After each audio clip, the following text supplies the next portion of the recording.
अस्सलाम वालेकुम, मैं हूं इश्तियाक गुंदल। पाकिस्तान के साबिक वजीर आजम नवाज शरीफ पाकिस्तान तो आ गया है और एक तासर भी ये दिया जा रहा था, एक गुमान भी ये पैदा हो चुका था कि नवाज शरीफ साहब जैसे ही वतन वापस पहुंचेंगे तो वोटर्स की एक बड़ी तादाद जो है उनको वेलकम करेगी, बहुत अच्छा रिस्पॉन्स मिलेगा नवाज शरीफ साहब को और किसी की जरूरत नहीं है। पाकिस्तानी अवाम के लिए यही काफी है कि उनके महबूब कायद नवाज शरीफ साहब वतन वापस पहुंच चुके हैं और जब नवाज शरीफ वापस आ गया तो अब मुस्लिम लीग नून को ना किसी इत्तेहादी की जरूरत है, ना किसी के साथ सीट एडजस्टमेंट की जरूरत है। बस नवाज शरीफ साहब का वोट बैंक जो है ना उनके कदमों में जा गिरेगा और नवाज शरीफ साहब जो है वो पाकिस्तान के वजीर आजम मुंतखब हो जाएंगे। लेकिन ये क्या हुआ, सारी की सारी सूरत हाल ही अचानक से बदल गई। आपने देखा कि नवाज शरीफ साहब जो थे वो 14 से 15 साल के वक्फे के बाद चौधरी शुजात हुसैन साहब से मिलने उनके घर तशरीफ ले गए। जो नवाज शरीफ साहब हैं वो क्वेटा के अंदर भी तशरीफ ले गए और वहां पे जो 15 से 20 का दावर शख्सियात थी या इलेक्टिबल्स थे, जब उन्होंने पाकिस्तान मुस्लिम लीग नून के अंदर शमूलियत का इजहार किया तो इसके ऊपर नून लीग ने तो जैसे जश्न ही मना लिया। और ये एक हकीकत है कि आप स्टेटस को का नाम दें या इलेक्टिबल्स, आप जरा अभी गूगल देखें ना, गूगल करें और वहां पे देखें कि इलेक्टिबल्स की तारीफ क्या है तो पता चलेगा कि स्टेटस को इलेक्टिबल्स दरअसल लोटे को ही कहते हैं। अगर 15 से 20 जो सियासी जमातें बार बार तब्दील करते रहते हैं और जिनके ऊपर लोटे का लेबल लगा दिया जाता है, अगर वो नून लीग के अंदर शामिल हो और इसके ऊपर भी नून लीग जश्न मनाए तो आप खुद अंदाजा कर लें कि नून लीग जो है इस वक्त इमरान खान की मकबूलियत से कितनी खौफजदा है। और सिर्फ इतना ही नहीं बल्कि नवाज शरीफ साहब के हवाले से तो हमने देखा कि वो मौलाना फजल रहमान से मिले और उनके साथ भी सीट एडजस्टमेंट के मामले पर इतफाक राय हो गया। अब वो इस्तेहकाम पाकिस्तान पार्टी के जो रहनुमा हैं उनके साथ भी मिल रहे हैं और सीट एडजस्टमेंट के मामला पर इतफाक राय की कोशिश कर रहे हैं। बल्कि सिर्फ इतना ही नहीं बल्कि हमने देखा कि बलूचिस्तान के अंदर बाप के अलावा जो दीगर सियासी जमातें थी उनको भी उन्होंने अपने साथ मिला लिया। और सिंध के अंदर जब गया तो वहां पे जीडीए की बात करें, हम एमक्यूएम की बात करें या हम जमीयत उलमा इस्लाम फेक ग्रुप की बात करें तो उनको भी सीट एडजस्टमेंट के मामले पर उन्होंने अपने साथ मिला दिया। अब ये सारी चीजें तो मैंने आपको बता दी, लेकिन यहां पर सवाल ये पैदा होता है कि अगर नवाज शरीफ साहब वाकई इतने पॉपुलर लीडर हैं और पाकिस्तान मुस्लिम लीग नून को ये गुमान था, वो ये समझते थे कि एक हकीकत है कि नवाज शरीफ साहब के होते और किसी की जरूरत नहीं है, तो फिर नवाज शरीफ साहब ये छोटी मोटी सियासी जमातों को और ये इलेक्टिबल्स को अपने साथ मिलाने के लिए इतनी कोशिशें क्यों कर रहे हैं और बार बार उनके दर पे हाजिरियां क्यों लगवा रहे हैं। अब हम देखते हैं कि पाकिस्तान की जो मौजूदा सूरत हाल है, आप लाख इख्तलाफात करें ये, लेकिन ये एक हकीकत है कि तमाम तर कोशिशों के बावजूद इमरान खान का वोट बैंक कम नहीं हुआ। पाकिस्तान तहरीक इंसाफ के खिलाफ भरपूर क्रैकडाउन करके देख लिया, लेकिन वोट बैंक पाकिस्तान तहरीक इंसाफ का आज भी मौजूद है। बल्कि जैसे जैसे क्रैकडाउन के अंदर शिद्दत आती है तो पाकिस्तान तहरीक इंसाफ का वोट बैंक भी बढ़ जाता है। अब नवाज शरीफ साहब के ऊपर एस्टेब्लिशमेंट का नया लाडला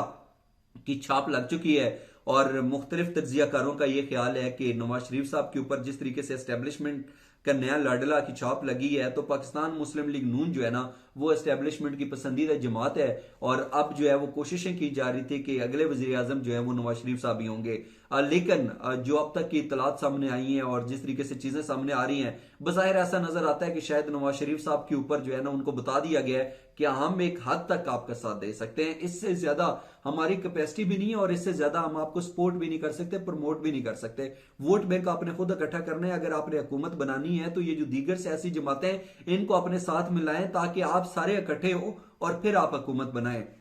लेकिन दूसरी तरफ ये एक हकीकत है कि पाकिस्तान तहरीक इंसाफ का जो वोट बैंक है वो खत्म नहीं हो रहा अभी तक। उसके हवाले से हर तरह का अरबा तौर तरीका इस्तेमाल करके देख लिया और बिल आखिर यही लगा कि पाकिस्तान तहरीक इंसाफ अगर इस तरीके से कमजोर नहीं होती तो फिर चले नवाज शरीफ साहब जो है वही अपनी पॉलिसी को तब्दील कर लें और माजी के बरक्स आप जाएं छोटी मोटी जमातों के पास, उनसे जाके मिलें, उनकी मिन्नत समाजत करें कि सीट एडजस्टमेंट के मामले के ऊपर हमारे साथ इतफाक राय कर लें, ताकि अगर कल को पाकिस्तान तहरीक इंसाफ का इंतखाबी निशान बल्ला जो है वो बैलेट पेपर के ऊपर मौजूद भी होता है तो कम अज कम हमें किसी परेशानी का सामना न करना पड़े और नवाज शरीफ साहब जो है वो पाकिस्तान के अगले वजीर आजम जो है वो बन जाए। अब अगर बाहर देखा जाए तो जिस तरीके से तासर दिया जा रहा था कि इस तरीके से नवाज शरीफ साहब इतने मकबूल हैं, तो बज़ाहिर जिस तरीके से नवाज शरीफ साहब की मुलाकातें हो रही हैं और जिस तरीके से मुस्लिम लीग नून की आला क़यादत मुख्तलिफ सियासी जमातों को अपने साथ मिला रही है, उससे तो बज़ाहिर ऐसे ही नजर आता है कि अभी तक जो है ना नून लीग जो है ना वो हर तरह की सरप्रस्ती और हर तरह की मदद और सपोर्ट के बावजूद जो है ना अब डरी हुई है, सहमी हुई है, खौफ में मुब्तला है, और वो इसी घबराहट के आलम में वो ये सोच रहे हैं कि ये ना हो कि बनी बनाई हुकूमत और बना बनाया खेल जो है वो हाथ से निकल जाए। तो यही वजह है कि जो नवाज शरीफ साहब हैं वो मुख्तलिफ सियासी जमातों के कायदीन के पास भी जा रहे हैं, चाहे उनकी नेशनल असम्बली के अंदर 2-2 3-3 सीटें हों, लेकिन उन्होंने जाना जरूर है। और उसकी बुनियादी तौर पर वजह यह है कि नवाज शरीफ साहब जो है ना उनको पता चल गया कि मैं इतना मकबूल नहीं था जितना मुझे बताया गया था या जिस सोच के साथ मैं पाकिस्तान आया था। तो यही वो वजह है कि नवाज शरीफ साहब जो है वो इस तरीके से मुख्तलिफ लोगों के साथ मिल रहे हैं और छोटी मोटी सियासी जमातों के साथ जो है ना वो मिलने से बिल्कुल जो है वो हिचकिचाते नहीं है और उनके दर पर जो है वो पहुंच जाते हैं। अब यहां पर एक और बड़ा अहम सवाल पैदा होता है, वो सवाल ये है कि अगर यही सूरत हाल रही और इस सूरत हाल के अंदर अगर इंतखाबात होते हैं